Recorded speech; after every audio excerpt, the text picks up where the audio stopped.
पावसापासून सुरक्षित Malwadi bus stand पासून 500 मीटर अंतरावर प्लॉट श्री धोंडीराज पार्क माळवाडी।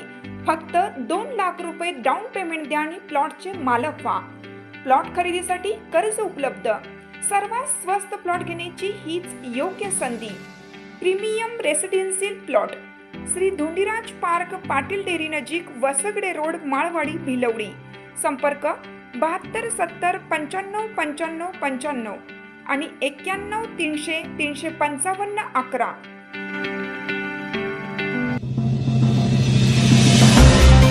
कोयना धरणातून विसर्ग वाढवला। कृष्णा नदीची पाणी पातळी 2.5 फुटांनी वाढली।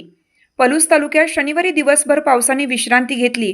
मात्र सातारा जिल्ह्याच्या पश्चिम भागात सुरू असलेल्या पावसामुळे तसेच कोयना धरण आणि कृष्णा खोऱ्यातील विविध धरणांमधून सुरू असलेल्या विसर्गामुळे कृष्णा नदीच्या पाणी पातळीत दिवसभरात सुमारे 2.5 फुटांनी वाढ झाली।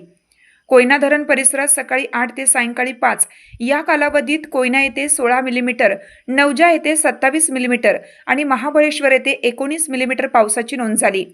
सायंकाळी 5 वाजेपर्यंत कोयना धरणात 90.57 टीएमसी 86.5% पाणीसाठा झाला असून धरणातून 49,738 क्युसेस पाण्याची आवक सुरू आहे। धरणाच्या 6 वक्राकार दरवाजातून 32,776 क्युसेस आणि पायथा विद्युतगृहातून 1,050 क्युसेस असा एकूण 33,826 क्युसेस विसर्ग कोयना नदीपात्रात सुरू आहे। तर धोम 8,219, कण्हेर 6,072, उरमोडी 4,962, तारळी 3,596 क्युसेस विसर्ग सुरू आहे। कृष्णा नदीच्या वाढत्या पाणी पातळीचा परिणाम नदीकाठच्या परिसरातही दिसून येत आहे। नदीकाठच्या गावातील अनेक पोटमळ्या पाण्याखाली गेल्या असून नागठाणे येथील बंधारा कालपासून पाण्याखाली आहे। आमनापूर येथील स्मशानभूमीतही नदीचे पाणी शिरलं आहे। आमनापूर अंकलखोप पुलाच्या बेसला पाणी लागले असून नदीची पातळी आणखीन सुमारे 3 फूट वाढल्यास पुलावर पाणी येऊ शकतं। मात्र सध्या आमनापूर अंकलखोप पूल वाहतुकीसाठी सुरळीत सुरू आहे। दरम्यान वाढत्या पाणी पातळीमुळे आज सकाळी 10 वाजता औदुंबर येथील श्री दत्त मंदिरात यंदाचा दुसरा दक्षिणद्वार सोहळा पार पडला।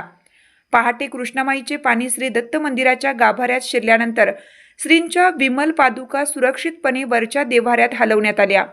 यावेळी पुजारी मंडळींकडून दिगंबरा दिगंबरा श्रीपाद वल्लभ दिगंबरा या जयघोषाने मंदिर परिसर दुमदुमून गेला।